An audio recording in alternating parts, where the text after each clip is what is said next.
Salut à tous, j'espère que vous allez bien. Aujourd'hui on va parler du troisième épisode de Hawkeye. Comme pour la première vidéo sur les deux premiers épisodes, vous aurez une partie sans spoilers, puis une partie avec spoilers. Mais vous inquiétez pas, on vous préviendra à l'avance. Pour commencer, je trouve que cet épisode est radicalement différent des deux premiers que l'on a pu voir qui étaient assez concentrés sur Kate Bishop. Pour cet épisode, le focus il est vraiment sur le personnage de Echo, personnage que l'on avait pu voir à la fin de l'épisode 2 sous forme de cliffhanger.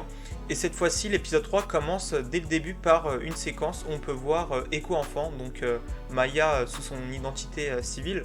Maya qui est un personnage sourd, donc dès le début on nous le fait comprendre. Et voilà, on nous montre un peu son histoire lorsqu'elle était plus jeune. Après cette séquence d'introduction, on reprend là où on en était avec Hawkeye et Kate Bishop, qui étaient du coup interrogés par le gang des Survêtes, gang où appartient du coup Echo.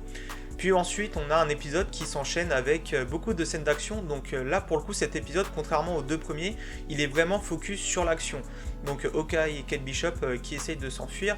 Et voilà, on a très peu de moments posés, mais ça permet en même temps d'avoir un épisode du coup qui se différencie des deux premiers et où on ne s'ennuie pas du tout puisque on est vraiment à fond dans l'action. Ils ont eu d'ailleurs des idées marrantes et originales pour cet épisode puisque l'on peut voir que Hawkeye a différents types de flèches.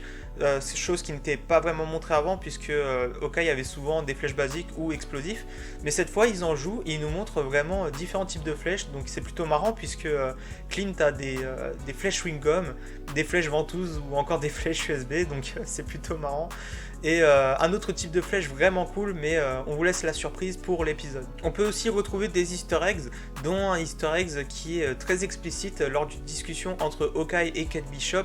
Alors on ne va pas vous dévoiler la nature de cet easter egg parce que ce serait du spoil, mais voilà, c'est amené de manière humoristique et c'est assez marrant.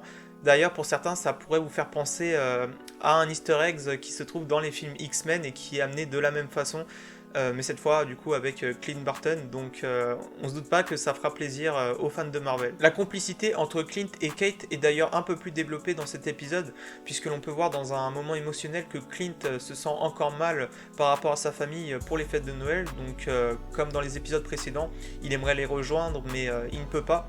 Sauf que cette fois, Kate le soutient un peu plus par rapport à ça, elle essaie de lui montrer de l'affection, donc ça renforce le lien qu'il y a entre les deux personnages, donc c'est plutôt cool d'avoir montré cette scène même si elle est assez rapide. Ils ont eu d'ailleurs une autre idée plutôt cool qui est de nous mettre à la place de Echo ou encore de Hawkeye lorsqu'ils n'entendent rien autour d'eux, donc en gros on les suit pendant une vingtaine, une trentaine de secondes avec des bruits sourds autour d'eux. Donc on se met un peu plus à leur place et on les comprend un petit peu mieux. Donc c'est plutôt cool d'avoir pensé à ça, c'est une idée assez originale. Comme pour les deux autres épisodes, on nous donne quelques informations supplémentaires pour mieux comprendre l'intrigue. Donc on a de nouvelles informations sur le passé de Ronin ou encore sur le gang qui traque du coup Clint et Kate. Concernant ce dernier point, je vais en parler un peu plus dans la partie spoilers. Donc si vous n'avez pas encore vu l'épisode, c'est maintenant qu'il faut partir. Parmi les quelques informations qui nous sont données dans cet épisode, on peut apprendre que lorsque Clint était Ronin, il a tué le père de Echo. Alors ça nous est montré dans les origines de Echo. Et on peut supposer qu'elle a été élevée par la suite par son oncle, puisque d'une part son oncle nous est présenté lorsqu'elle est enfant dans la séquence Origin Story. Et en plus de ça, lorsqu'elle a une discussion avec l'un des membres du gang qui traque Clint et Kate, elle nous explique que son oncle est au-dessus d'eux. Du moins, soit c'est elle, soit c'est Cassie, donc la personne à qui elle parle. Mais voilà, on comprend dans cette discussion que son oncle est au-dessus de tout ça. Et d'ailleurs, Cassie a l'air assez effrayée de son oncle, puisqu'il explique qu'il pourrait vraiment mal prendre comment ils s'y prennent dans leur mission, dans leur track par rapport à Ronin. Donc voilà, on peut après supposer qui est l'oncle en question, puisque sa tête nous est pas montrée dans la séquence, on le voit d'ailleurs au tout début quand Echo est enfant. Donc on dirait que son identité est gardée mystérieuse. Donc ça, c'est assez troublant. Dans une scène de discussion entre Clint et Kate, on peut même apprendre que Clint connaît très bien ce gang et qu'il connaît la personne qui est au-dessus de tout ça. Alors il ne donne pas de nom lorsqu'il mentionne cette personne, mais on peut déduire que c'est l'oncle de Echo par rapport aux informations que l'on a plus tôt dans l'épisode. Et il explique que cette personne possède plusieurs noms, que c'est une personne dangereuse et une personne qui ne vaut mieux pas embêter.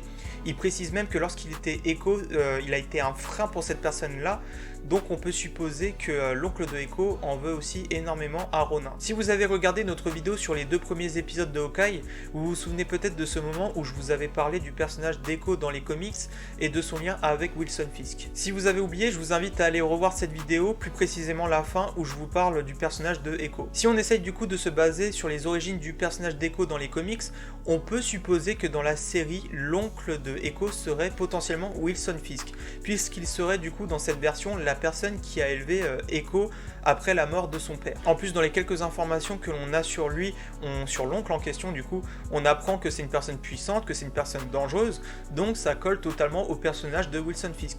En plus de ça, lorsqu'on voit l'oncle en question devant la petite Echo, on peut voir que c'est quelqu'un d'assez imposant, que c'est quelqu'un dont on ne voit pas le visage, donc potentiellement ce serait une grosse révélation. Donc si c'est bien Vincent D'Onofrio qui reprend son rôle comme il a pu le jouer dans la série Daredevil, ce serait évidemment un twist assez surprenant pour les fans de Marvel. Donc pourquoi pas, est-ce que l'oncle d'Echo serait donc Wilson Fisk ? Personnellement, je pense que c'est possible. Si c'est bien lui, la seule différence avec les comics, ce serait que du coup, c'est Ronin qui a tué le père d'Echo dans la série. Donc ce serait une petite différence, mais en soi, on aurait toujours du coup Wilson Fisk qui a élevé Echo après la mort du père d'Echo. À suivre dans les prochains épisodes. C'est tout pour cette vidéo, j'espère que vous avez apprécié. Si vous avez aussi des théories ou que vous voulez mentionner des choses que j'ai peut-être oubliées, n'hésitez pas dans l'espace commentaire. N'hésitez pas à liker, à partager la vidéo autour de vous, et on se dit à la prochaine pour une nouvelle vidéo. Salut!